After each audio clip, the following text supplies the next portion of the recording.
Hey, Closet Busters, come on and gather around. It's time once again to kick down those closet doors of life. We're here to escape our BS, explore our fears, and elevate our self-expression. I'm your host, Rick Clemens, bold move expert and coming out coach, and I'm going to take you to the party, the pulpit, the wake, and back to the party of living your life uncloseted. So come on, grab hold of yourself and get ready to step out, step up, and step into living your truth as we explore more stories, tips, and tricks for living your life uncloseted. Now let's get to the show. Hey, Life Uncloseted family. It is time once again for you to come out of those closets, make your bold moves, and quit apologizing for living life the way that you are. And sometimes you might get to that space where you feel like, oh my God, I can't do this. Everything is horrible. You're scared. You don't even know if you're coming or going. You see yourself completely in a victim state of mind. And you might even find yourself standing in a line at the Salvation Army. And then suddenly everything begins to switch. And I don't mean suddenly like woof, poof, there's a magic wand that happened, but things begin to happen for you. And you step into a space of confidence and you start to see yourself as a successful person. You take the steps that you need to take, and before you know it, you have a PhD, you're standing and speaking on stages, you're teaching online courses. And I know for some of you, this may be sounding like, okay, this sounds like a fairy tale. Well, it is not. It is real.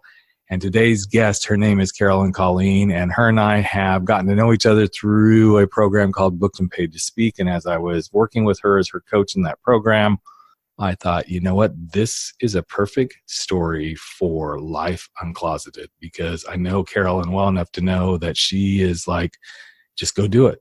Let's get it done. And this is where you're supposed to be and how to live your life to its fullest potential and be where you're meant to be and be doing what you're meant to do. And I thought, absolutely want to bring her on. So welcome to the Life Uncloseted podcast, Carolyn. I'm so excited to have you here. Thanks for having me, Rick. I'm excited to be here. So you've got quite a story. I mean, it was a little bit of what I kind of alluded to, but there's more to the story. This lovely life that you are creating and carving out, and as a speaker and a coach and writing books and everything, that always wasn't in the purview, was it? It wasn't. Yeah. No. Where did it all really start to turn? Where did it start where you're like, oh my God, I don't think I can go another day? Why don't you start to give us a little bit of the story, and we'll just kind of fill in the blanks as we go for the next 30 minutes or so. Well, it's true. You know, what you say about standing in line at the Salvation Army. Mm-hmm. I found myself standing in line at the Salvation Army, not knowing where my next meal would come from. Right. Overwhelmed, scared, anxious, and frightful for my own life, and fearful even more so for the unknown. Mm-hmm. I didn't just end up standing in line at the Salvation Army. It wasn't exactly what I had planned. But the events working up to it makes a little bit more sense as to how I got there. So my entrapment into a life of abuse, emotional, sexual, and physical, started at age 4. Where my overly friendly neighbor stole my innocence from me and continued to sexually molest me for the duration of time that I lived next door. Mm-hmm. I was trapped in that specific environment. Yep. And through that stress of dealing and hiding those secrets that come along with the relationship that you have in a sexual abuse relationship, further abuse continued. So during my childhood, I had more abuse from both males and females, and I sought to protect my little sister from that abuse, and I was successful. Mm-hmm. However, as her protector, I offered myself in her place. Gotcha. Again, trapped. Therefore, throughout my younger childhood, my middle ages of between the ages of around 9 to about 15, I struggled with a lot of feeling completely trapped in my life and not really seeing a way out. Then further on, getting into middle school, dealing with an environment and feeling very confused and feeling a lack of love. Yep. I ended up finding love in my first boyfriend in high school, actually, in high school. And as you might remember, or, the audience members might remember, that first puppy love. Right. And that lasted, a hot minute. And as they always do. That's right. And we broke up, and that was devastating for me. Now, combining all of the tragedy previous, along with breaking up with your boyfriend, and just the stress of being a high schooler, I felt there was no other way out of the entrapment that I had found myself in emotionally, and I sought to end my life. So I found myself in the middle of an emergency room, surrounded by providers who were seeking to pump my stomach from the 25 sleeping pills I had taken in order to numb the pain. Right. Now, as you can imagine, that's a trend of entrapment theme. Yep. I came home from the 72-hour hold that is mandated by the state. Yep. To my little sister, who had been waiting for me, angry and confused. And I came home and I promised her that I'd never give up on life again. And I didn't. Mm-hmm. And in that moment, I realized that I was a shining light for another person that I didn't realize. I took on the role of protector, but I didn't truly realize, how much of a protector that I was for her. Right. And so I did. I promised her I'd never give up again, and I didn't. But that didn't mean I stopped running from the pain. And I ran right into the arms of a man who reflected my self-worth. And there I was, again, into a different kind of trap. I found myself in a relationship where my husband loved me so much he'd monitor my food intake to keep me thin and still attractive. I found that this type of love found my time being monitored by 15-minute increments. Wow. I also found that love in this particular relationship was not even 5 minutes of solitude. I was not allowed to go to the bathroom by myself because that might sabotage our undying love. Once you're in that type of an environment, it's hard to see a way out. Yep. It's hard to see the door. And until I became pregnant and I got married, and until my daughter was born, did I realize what unconditional love was. I remember distinctly the 2-month birthday of my daughter. It was about 4 a.m. as the sun was coming out of the sky. Now, my daughter had been screaming for 2 months straight, something called colic, and I'm not sure if you're familiar. Yep. But it's an interesting journey with a child who has colic. And she'd been screaming for 2 months. Now, as a young mother, not only exhausted from a baby who hadn't stopped crying for 2 months, but also exhausted from the seemingly never-ending feedback from my spouse on how to be a better wife at all hours of the night. I was scared, lost, and alone. I prayed at 4 o'clock that morning, and I said, I don't know what to do. Anyone who will listen, please send me a sign. And in that instant, in that particular moment, as I prayed, my daughter stopped crying, and I looked down at her. And as our eyes locked, it seemed as if she was speaking directly to my soul, saying to me, I'm your sign.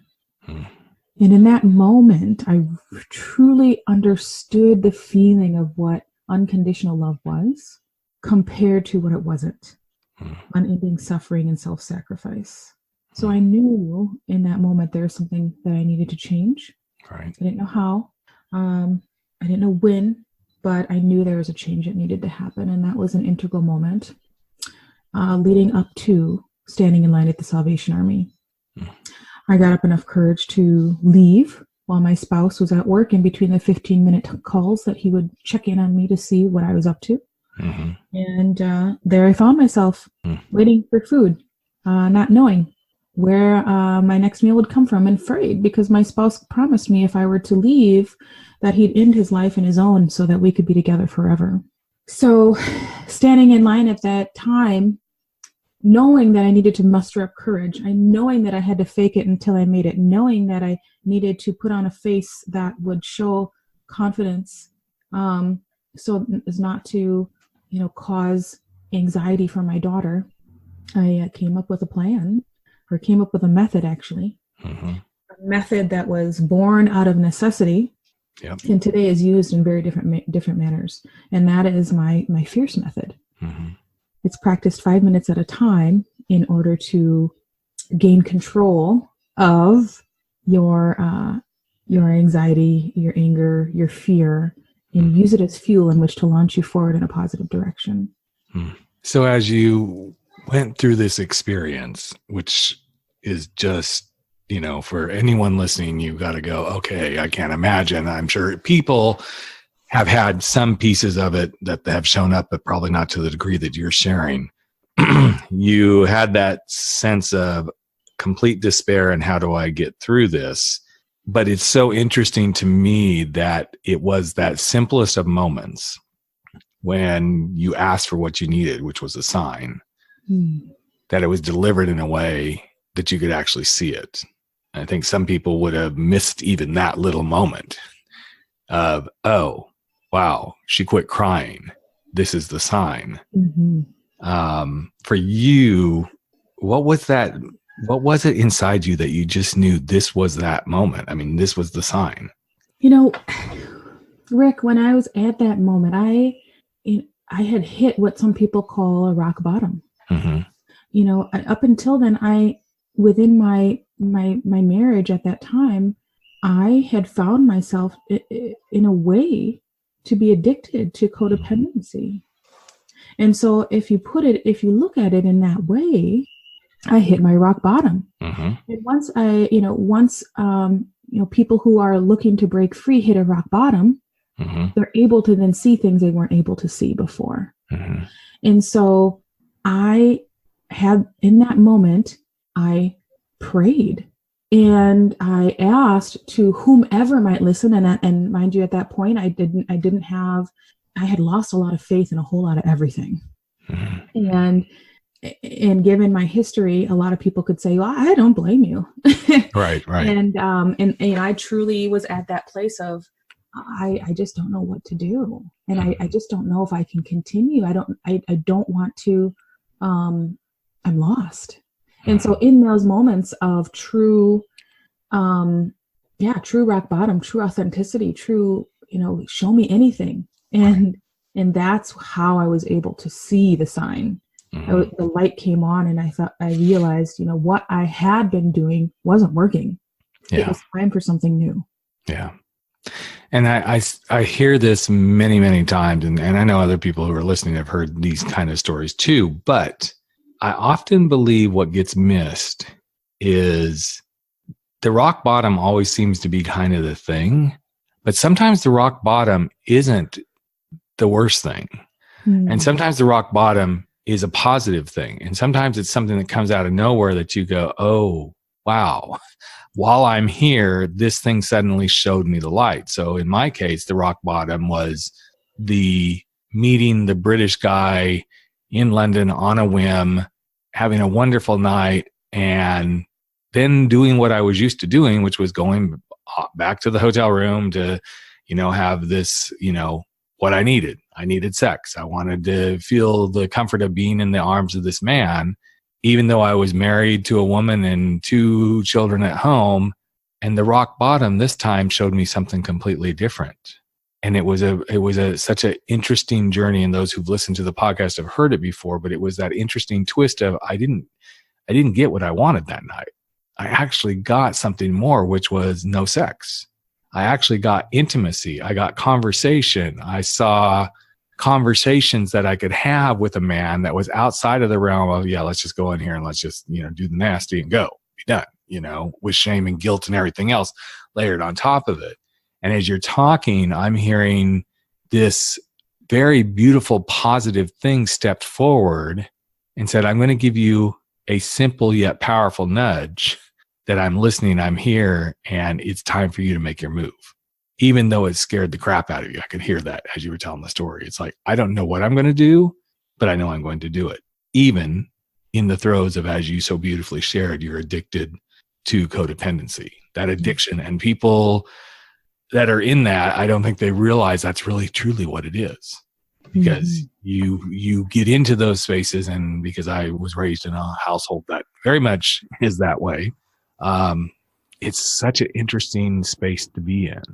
And so as you broke free from it, things began to happen for you. And I'm not, I said in the intro that there wasn't like suddenly there was a magic wand and everything was great, but I can't help but feel from just what you've shared so far that it was that moment that you saw and heard your daughter stop crying, that was really the first little glimmer of hope and courage and confidence to go do what you were going to go do next.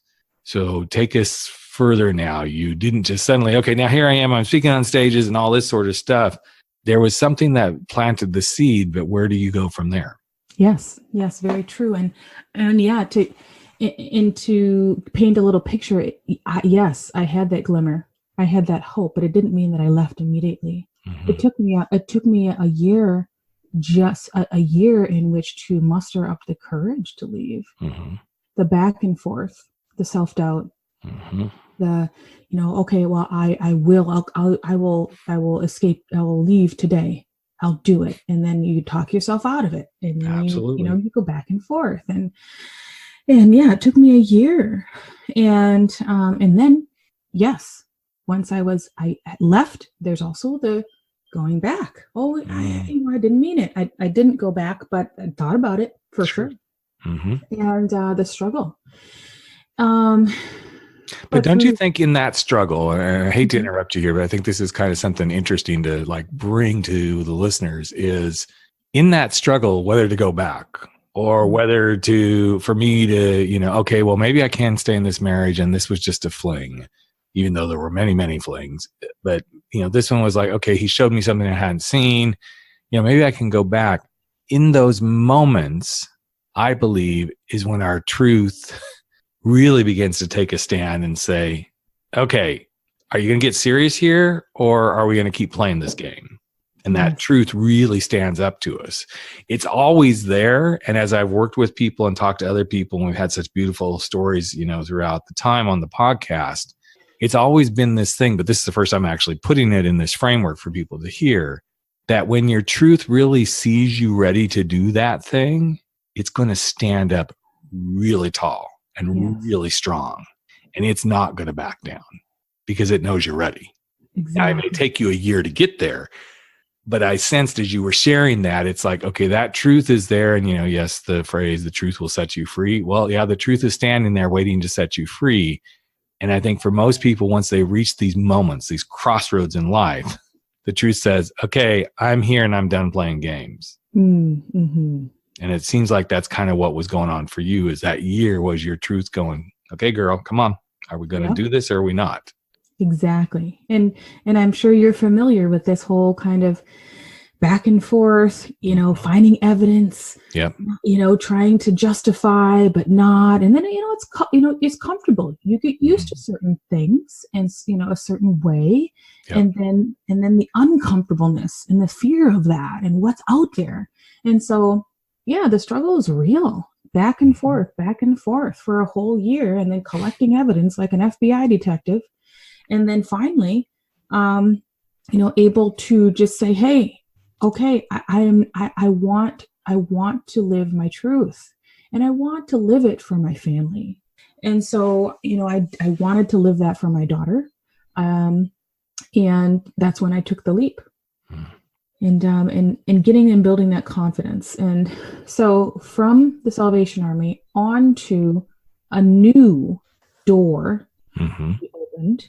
So I had escaped the cycle of abuse. Now, abuse all through childhood into my first marriage. I jumped out of that circle, but I jumped right into a new circle, which is a circle of poverty. Now, I went into low-income housing. I didn't know, I tried to patch together food from one food pantry to the other. Yep.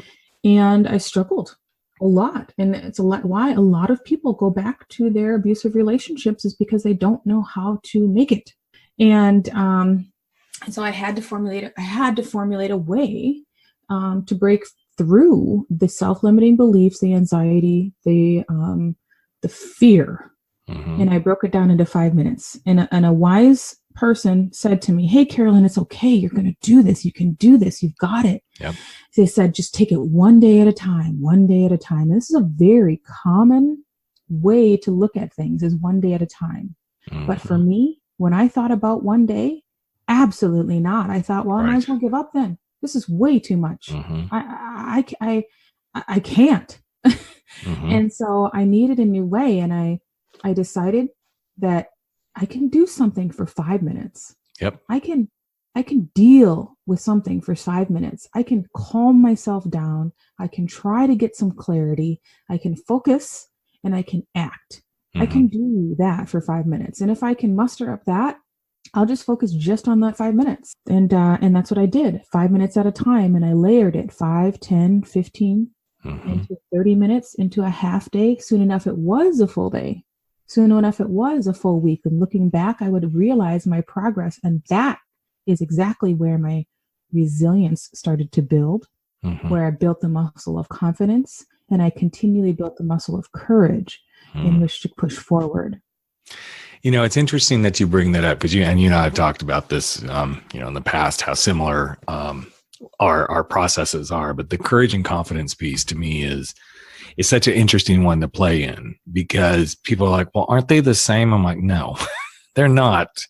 You can have all the courage in the world, but that doesn't mean you have the confidence. And you can have all the confidence in the world, but that doesn't mean you have the courage to move it forward. And I think the two play so nicely hand in hand.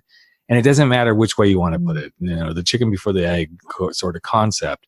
I think for everyone that I have worked with, and when I get to this space with them of what do you have the courage to do versus what do you have the confidence to do, and we kind of work through it, each person's going to do it differently, because some are going to have confidence to do certain things, but man, the courage to say, I'm leaving, or the courage to say, yes, I'm gay and I can no longer do this.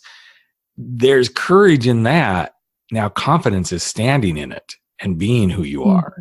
But for others, the confidence is going to be, I'm totally who I am, but it's going to take great courage to say those words.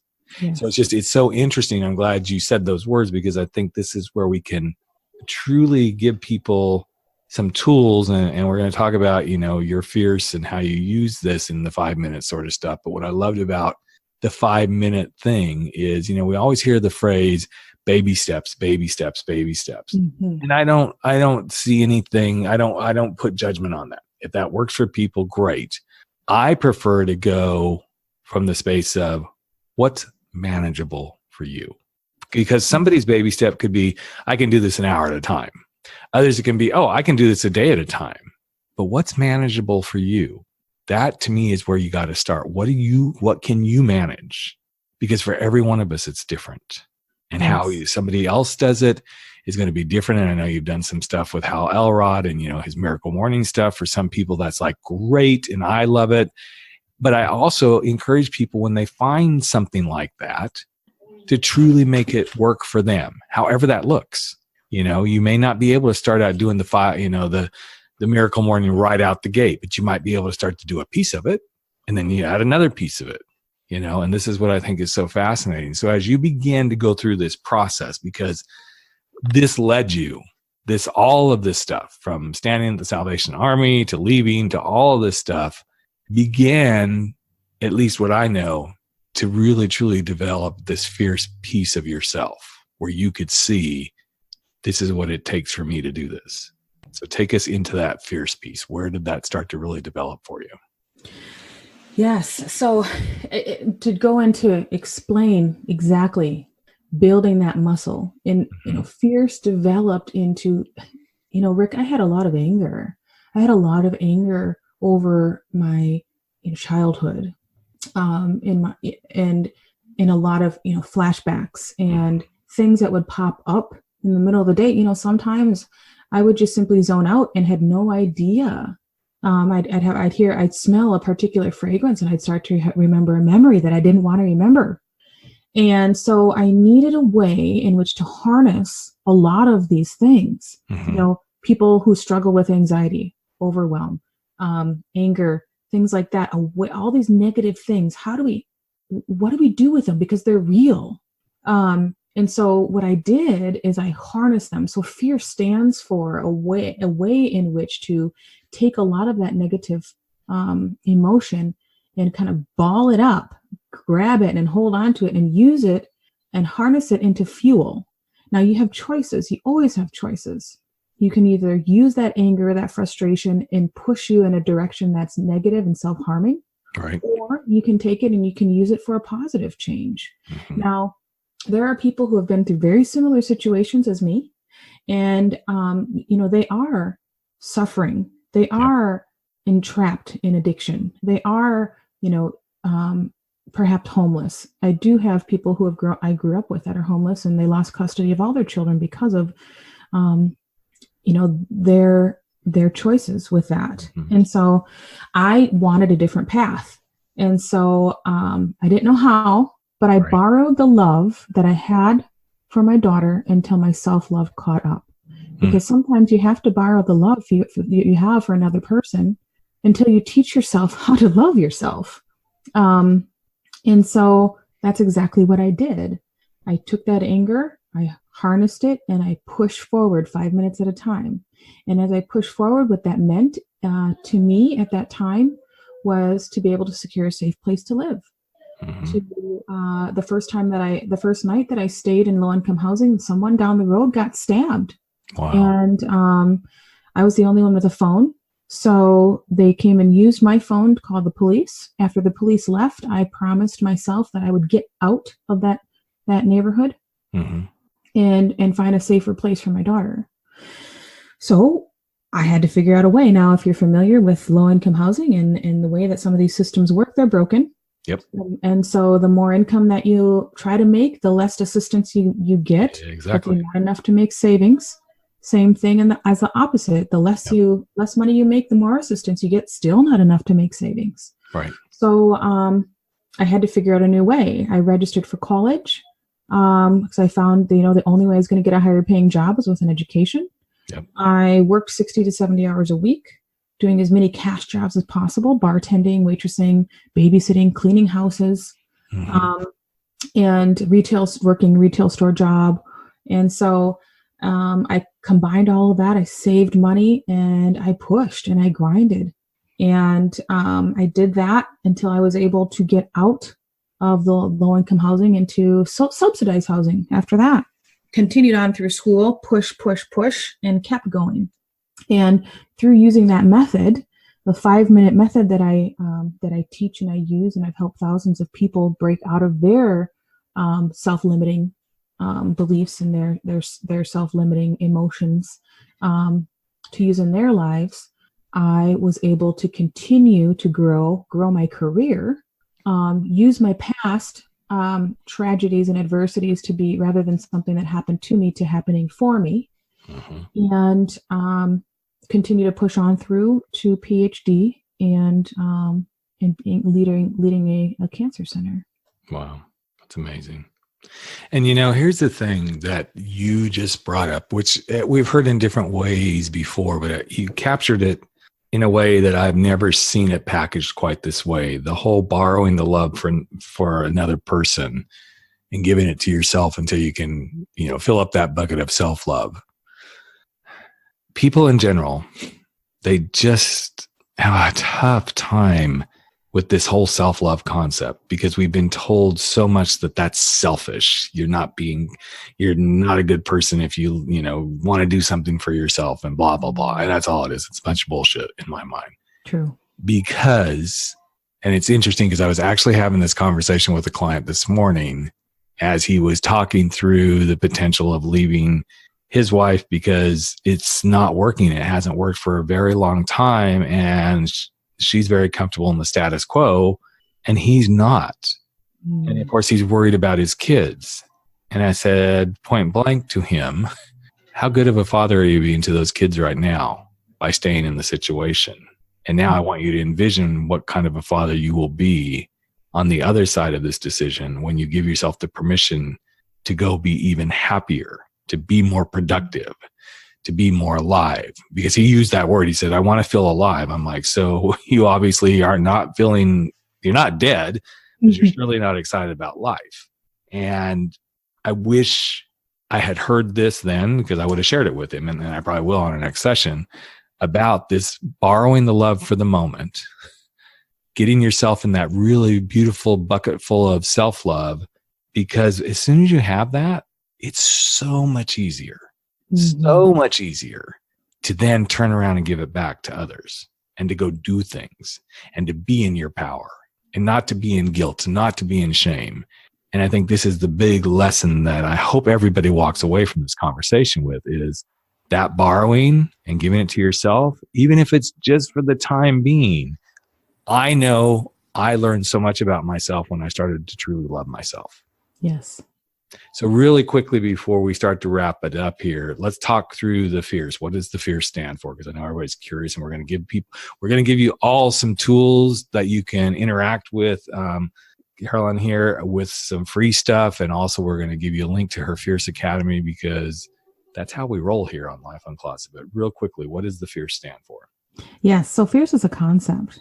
So it's definitely an acronym, which we can post in the notes. But truly, it's the concept that I'd like you to understand, because that's exactly the usability of the tool, the FIERCE concept. So it's one, breathing. So taking a deep breath, a breath to get clarity. So it's getting that deep breath, gaining clarity to clear your mind in order to be able to focus on a goal.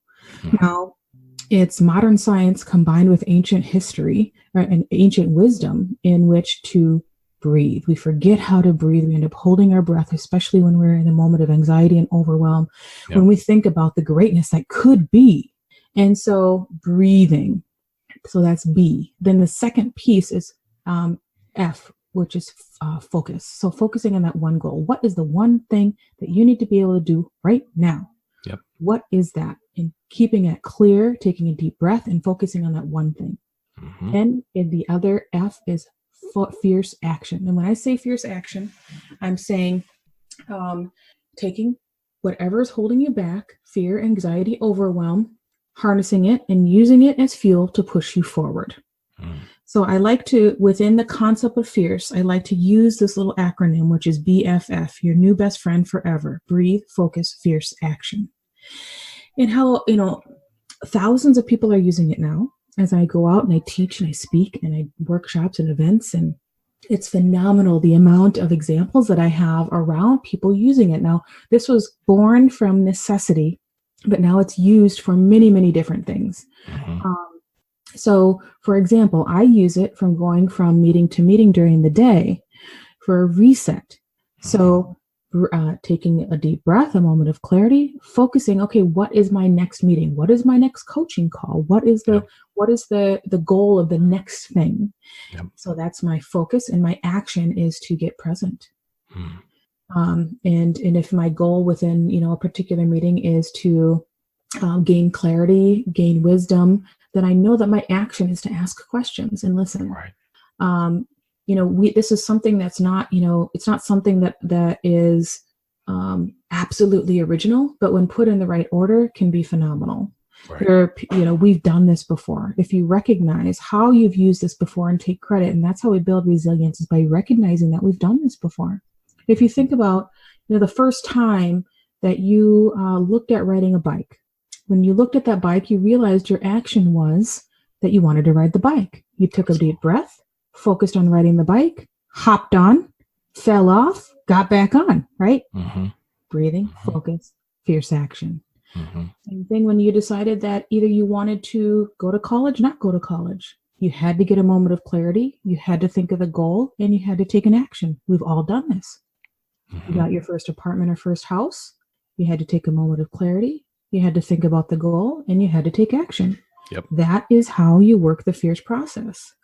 It's the same with, I've had high school students, a specific high school student come up to me about bullying and say, hey, I use this method because I deal with bullying and I want to graduate high school. And what this particular student does is she will take a deep breath in between classes, because it's 5 minutes in between classes that she gets bullied. And walking down the hallway, she'll take a deep breath, get a moment of clarity, think and envision the next class that she needs to be at. And as she's being tormented down the hallway, rather than reacting and throwing a punch out at the kids that are taunting her, she keeps her arms in. She remembers to be fierce, and she remembers she doesn't want to end up at the principal's office again. And she pushes forward. Same thing with someone who came to me and shared that she has severe social anxiety. She used this method in which to gain clarity when she needed, as an entrepreneur, to be able to show up and speak at an event, network. That gave her huge anxiety.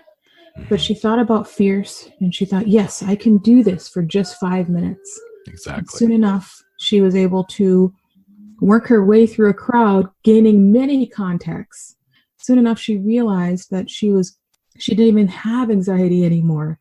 She looked at the clock, and it had been a half an hour, and she had already gone through the room and made contacts for her business by simply taking a deep breath, focusing on the goal, and taking fierce action. And so there's so many different examples that I have around how this is helping improve other people's lives. And that is exactly the reason I wanted to have you on here, because I think so many people get stuck in these closets of life, and the simplicity of the process that you just outlined, anybody can do it. And when you start to think of life in chunks of 5 minutes, I know some people go, oh my God, really? Well, yes, we actually live every moment of our life, people, second by second, if we really want to nut this down. So 5 minutes is really nothing. In fact, it's pretty simple. But the easier we make it for ourselves to chunk life into small little bite-sized chunks of getting by and enjoyment and succeeding, it becomes so much easier to navigate.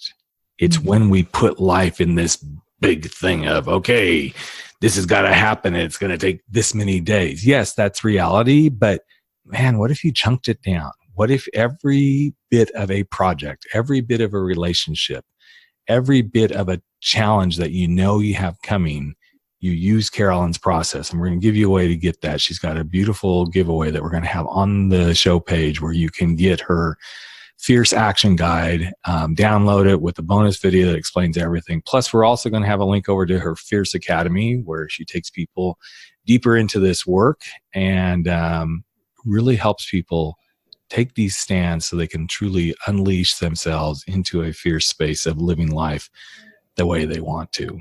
So anything else you want to leave the audience with really quickly before we wrap it up here, Carolyn? Because you've done a beautiful job of laying everything out and sharing your story. But is there something special that you'd like to say if somebody's kind of struggling that would kind of push them to that next space of, okay, I'm ready to breathe, to focus, be fierce, and take action?